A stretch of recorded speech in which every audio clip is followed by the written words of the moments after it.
फिर भी हमारे वजीर का जिंदा जमीर मिला। 370 हटी, नकटों की नाक कटी, मुस्कुराता हुआ कश्मीर मिला।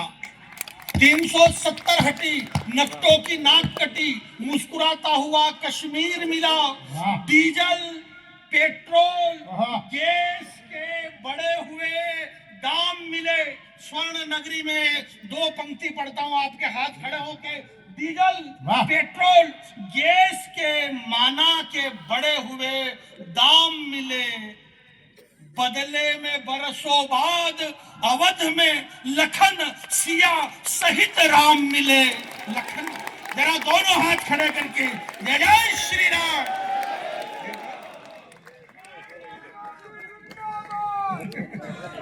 विराजमान हो जाओ। जय श्री राम। तो मैं ये क्या सुना रहा हूँ, तो सब सुनाएंगे धीरे धीरे। अब देखो, बचा ही मैं अकेला हूँ। अब यूं तो है नहीं, मेरे साथ में 5-7 कवि और बचे हुए हैं। और ये भी नहीं होगा कि अगर आप ये कह दोगे एक बार दूसरा दौर फिर शुरू करते हैं। आने दे क्या, अभी तो जाएगी सही। मेरे नहीं आने से कुछ भी नहीं रुकेगा, ये तो जाएगी। मैं आपसे ये कह दूं कि मैं ज्यादा जानकारी नहीं है मेरे को सिर्फ इतनी जानकारी है कि डीजल, पेट्रोल, गैस के माना के बढ़े हुए दाम मिले। बदले में अवध में लखन सिया सहित राम मिले। मैं एक गीत आपके बीच में सुना देता हूँ। जो लोग जा रहे हैं उनसे मेरा करबद्ध निवेदन है कि वो जा सकते हैं। जो लोग बैठे हुए हैं उनसे मेरा निवेदन है कि कवि सम्मेलन की परंपरा को बहुत साल के बाद, तो आपके यहाँ 6 या 7 वर्ष बाद नगर पालिका ने कवि सम्मेलन करवाया। मैं आपसे पहले भी कह चुका हूँ, मैं इसलिए धन्यवाद नहीं दे रहा हूँ कि आपने कवि सम्मेलन करवाया। रोजाना कवि सम्मेलन होते हैं और रोज हमें बहुत पैसे मिलते हैं सर। मैं आपको इसलिए धन्यवाद दे रहा हूँ कि आपने इस वागड़ अंचल के अंदर जो अहिंदी भाषी जगह है, यहाँ पर आपने हमारी हिंदी, जो कि राष्ट्र भाषा है, और हिंदी राष्ट्र भाषा ही नहीं है बल्कि हिंदी हमारी माँ भी है, और आपने हमारी माँ का यज्ञ करवाया। इसलिए मैं देश के तमाम कवियों की तरफ से आपको बहुत बहुत धन्यवाद देता हूँ कि आप इसी तरह से राष्ट्रभाषा हिंदी का ये गौरव, ये उत्सव सतत नगर पालिका में इस महिपाल मैदान के अंदर कराते रहिएगा।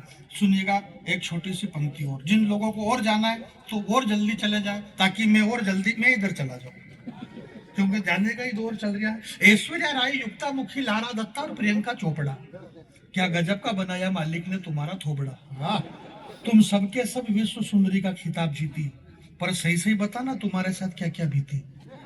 मेरी माता बहनें बैठी हुई है, मैंने आपसे कहा कि जो पलटी मारने का दौर चला ना, पलटी का यार, मैं ये कह रहा हूँ कि मैंने जिस बच्चे को पैदा करा, 9 महीने तक जिस बच्चे को मैंने पैदा करा, वो माँ की कोख में रहा 8 महीने और 28 दिन तक वो सलामत था। 9 महीने पूरे हुए और डॉक्टर मेरे पास आया, बोले जानी बेरा की ऑपरेशन से होगी डिलीवरी। मैंने कहा क्यों? बोले बच्चा पलटी मार गया। मैंने कहा यार ये अभी तक सलामत था, पलटी मार गया। बोले टाइम पूरा हो गया। 9 महीने हुए, बच्चा पेट में पलटी मार गया। मैंने कहा यार औरत बहुत कमजोर है भैया, ऐसा मत कर। 20,000 रुपए दिए डॉक्टर साहब को, बच्चा सीधा हो गया। मैंने कहा यार जब मेरा बच्चा पैदा किया हुआ पलटी मार सकता है, तो देश के उन नेताओं की बात कर रहे हो, वो तो कभी भी पलटी मार सकते हैं, उनका क्या भरोसा। सामान्य सी चीज है, राजनीति में ये सारी चीजें आती जाती रहती है। सारे नेता, ये सारी बातें सब एक जैसे भी नहीं रहते। ये 5 उंगली, पांचों उंगली एक तरीकी नहीं रहती है भाई। कवि सम्मेलन हिंदी की कविता में ये लोग कवि सम्मेलन करा रहे हैं, यही बहुत बड़ी बात है। मेरा पूरा खानदान परिवार राजनीति से जुड़ा हुआ। हमारे बाल कवि बैरागी जी कितने पद पे रहे आप जानते हैं, कितनी बार सांसद, विधायक, राज्यसभा, खाद्य मंत्री, दुनिया भर के पदों पे रहे। उस खानदान परिवार से मैं पैदा हुआ हूँ। राजनीति के बारे में मैं बहुत कुछ जानता हूँ, बस ये अलग बात है कि बताता नहीं। सामान्य सी बात है। ऐश्वर्या राय, युक्ता मुखी, लारा दत्ता और प्रियंका चोपड़ा, क्या गजब का बनाया मालिक ने तुम्हारा थोबड़ा। तुम सबके सब विश्व सुंदरी का खिताब जीती, पर सही सही बताना तुम्हारे साथ क्या क्या बीती। अरे ऐश्वर्या राय, तूने सिर्फ सुंदरी शब्द चुना है, विश्व सुंदरी का नाम तेरे बाप ने भी नहीं सुना है। विश्व सुंदरी का नाम सुनेगा तो अपने आप को भूल जाएगी, और विश्व सुंदरी का चरित्र सुनेगा तो तेरी आंखें खुल जाएगी। विश्व सुंदरी बनने के लिए जमाने से जूझना पड़ता है, और विश्व विश्व सुंदरी बनने के लिए धधकते अंगारों पे कूदना पड़ता है। विश्व सुंदरी तो वो चित्तौड़ की। अगली पंक्ति पे मेरा मन रखने के लिए ताली बजाना। आप सुनते ही इतना ज्यादा हो, यूट्यूब पे आपने सब कुछ सुन लिया। अब वो अलग बात है कि वो यूट्यूब है, ये ओरिजिनल है। यूट्यूब में और ओरिजिनल में बहुत फर्क रहता है भाई। यूट्यूब पे आप आदमी मोटरसाइकिल पे सुन सकता है, कार चलाते हुए सुन सकता है, खेत में ट्रैक्टर चलाते हुए सुन सकता है, घर में पड़ा पड़ा सुन सकता है, गोदड़े में सुन सकता है। यूट्यूब ओरिजिनल में यहाँ बैठना पड़ता है। मैंने बंबई में कवि सम्मेलन में कह दिया, मैंने कहा आप गोदड़े में सुन सकते हो। तो वो एक सुधा ओम डिगरा नाम की अमेरिकन एक महिला थी, उसने कहा बोले व्हाट इज दिस गोदड़ा। उसको समझ में नहीं आया ये होता क्या है। लोगों को बड़ा मजा आया, मारवाड़ी लोग थे, वो लोग गोदड़ा। तो उसने पूछा मयंक मीत से, अब ये पंडित आदमी बड़ा पूजा पाठी आदमी, झूठ भी नहीं बोल सकता, बोले सर ये गोदड़ा क्या होता है, अब ये क्या बताए बेचारा। तो इन्होंने बताया कि देखिए गोदड़ा एक ऐसा आवरण है कि इस गोदड़े से ही सब कुछ होता है। उसकी जिज्ञासा और जगी, बोले अगर गोदड़े से सब कुछ होता है तो फिर I went to serve one piece, एक पीस मुझे मिल सकता है क्या। तो इन्होंने कहा बोले इसके लिए तो हमें बैरागी जी से पूछना पड़ेगा कि ये गोदड़ा देते भी हैं कि नहीं देते हैं। उसकी और जिज्ञासा बढ़ी कि आखिर ये क्या होता होगा। भाई आदमी की जिज्ञासा रहती है ना, मनुष्य की जिज्ञासा, जो आदमी सोचता है बस वही जिंदा है, जो सोचता ही नहीं वो काहेगा जिंदा।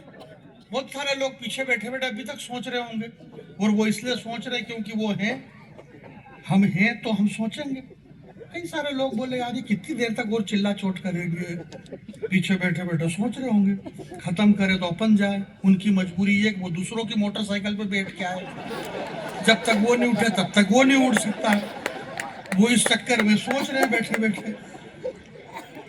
बहुत सारे लोग, कई सारे लोग भाई पीछे सोचते होंगे कह रहे यार ये एक तो वो चला गया उधर वाला दिनेश देसी घी, एक ही और बचे हुए हैं बलवंत बल्लू जी। बहुत सारे लोगों के मन में ऐसे विचार आते होंगे कि यार ये दोनों जन्म से ही ऐसे हैं कि बाद में हुए होंगे। बोले यार जन्म से तो नहीं होंगे यार, ये तो ऐसे ही होंगे यार। विचार मनुष्य की प्रवृत्ति है और हम प्रवृत्ति से बाहर नहीं निकल सकते। तो उस महिला ने कहा बोले सर एक पीस मेरे को मिल सकता है। तो इन्होंने कहा बोले ये तो पूछना पड़ेगा, बोले ये होता क्या है। फिर इन्होंने कहा कि देखो इस दुनिया में ये कुंवर जावेद से लेके जानी बैरागी तक, चाहे वो हिंदू हो चाहे वो मुस्लिम हो, जो भी इस दुनिया में आया वो सब गोदड़े से ही आए हैं। उसका और दिमाग खराब हुआ, बोले ऐसा क्या आइटम है फिर ये। बोले इस दुनिया में हिंदू मुसलमान सिख ईसाई सब गोदड़े से आए, और अगर ये गोदड़ा नहीं होता तो कोई भी नहीं आता, क्योंकि ये आवरण ही ऐसा है। बोले ये क्या है, बोले इट इज ए आचार संहिता। आपकी तालियां कमजोर है। कटारा साहब कहाँ जा रहे हैं आप, पधारिए है आप। मैंने आपसे पहले ही कहा था कि ये रघुनाथ कटारा जी को ये नहीं पहचानते हैं, परंतु मैं पहचानता हूँ। मैं प्रणाम करता हूँ, बहुत प्यारे अच्छे हमारे सांसद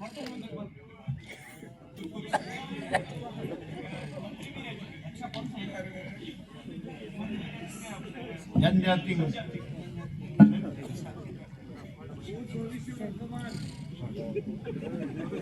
अभी वो घूमेंगे तब देर लगेगी घूमने में।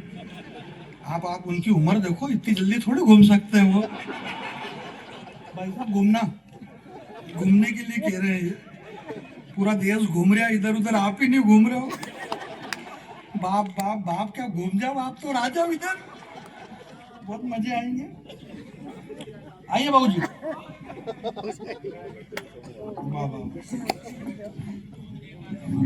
कुछ नहीं, एक चित्र लेना चाहते हैं सामने से मेरे।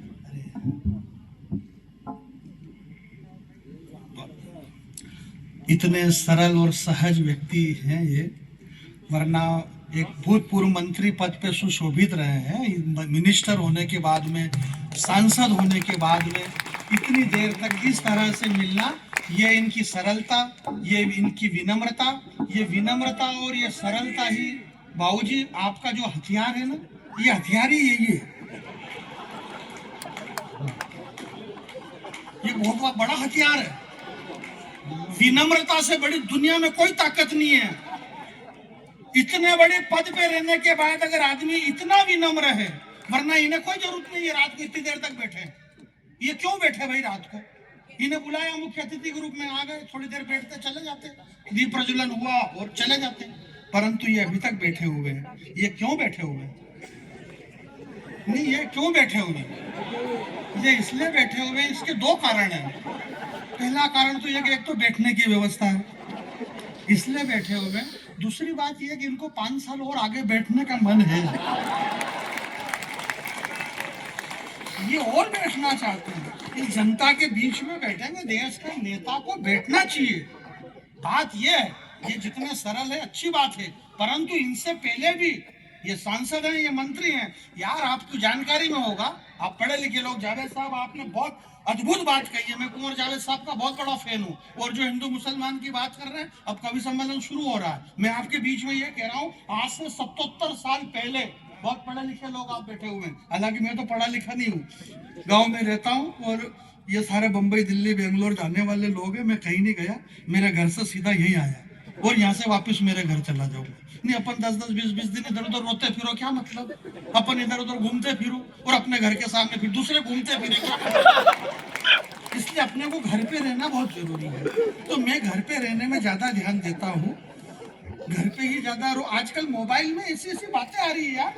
जावेद साहब, आप मोबाइल खोलो, मेरे छोरे छोरी सब दिन रात गरीब मोहल्ले में डोकरे, 50-50, 60-60, 70-70 साल के डोकरे दिन भर मोबाइल देखे। अच्छा, मोबाइल में जीने ही नहीं दे रहा, ऐसी ऐसी बातें बता रहा है। बोले अगर आपके घुटने में चट चट की आवाज आ रही है तो भूल करके भी इस तरह से न पिए पानी। आदमी बड़ा दिमाग खराब है, बोले कैसे पिए फिर पानी? फिर कैसे पिए पानी? फिर दूसरा ऑप्शन आता है उसमें, अगर आप लंबे समय तक जीना चाहते हैं तो भूल करके भी न पिए फ्रिज का ठंडा पानी। अगर आप जिंदगी भर स्वस्थ रहना चाहते हैं तो तांबे के लोटे का पिए पानी। उस पानी पे 50 तरह की बातें फेंक देते हैं विपुल भाई। मेरे गांव में तो एक डोकरा 80 साल का इस टेंशन में मर गया कि ओ हो 80 साल की उम्र हो गई, मेरे को तो आज तक पानी पीना ही नहीं आया, मैं पानी पीना नहीं सीखा। आदमी क्या क्या देखे और क्या है। आप जैसे ही मोबाइल चालू करोगे तो ऐसे विज्ञापन आते हैं उसमें, ये वो 5 अभिनेत्रियां हैं जो शादी से पहले हुई प्रेग्नेंट। अब आदमी ढूंढता कौन है वो 5, कौन है वो 5। तो वो जैसे दबाता कि यार वो 5 के नाम आएगा, तो 5 के नाम नहीं आते और फिर दूसरी बात आ जाती है, अगर 70 साल की उम्र में भी दिखना चाहते हो 35 के, तो भूल करके भी रात में न करे ये काम। और फिर दिमाग खराब होगा, कौन सा काम नहीं करना है, कौन सा काम नहीं करना। इस चक्कर में वो दिन वो बस वो मोबाइल छोड़ता ही नहीं है। प्रेम भाव से रो, ये देश प्रेम भाव का है। जावेद साहब, आपके श्रृंगार के गीत को क्यों पसंद किया? श्रृंगार के गीत को इसलिए पसंद किया कि ये राजस्थान की धरती है, यहाँ की एक महारानी ने हिंदुस्तान के बादशाह दिल्ली के उस ओर को यहाँ राजस्थान में खींच लिया। ये प्रेम की धरती है, प्रेम की परिभाषा है। प्रेम सुनना चाहते हैं लोग, क्या बात कर रहे हो आप यार। आज से 77 साल पहले 5 अक्टूबर 1952 को 5 अक्टूबर 1952 को पढ़े लिखे लोग आप बैठे हुए हैं। 5 अक्टूबर 1952 को एक मुसलमान का बेटा था जावेद साहब की तरह, उसने एक लाइन लिखी। 77 साल हो गए इस बात को। 77 साल पहले उसने लिखी, मेरा मन तड़पत हरि दर्शन को।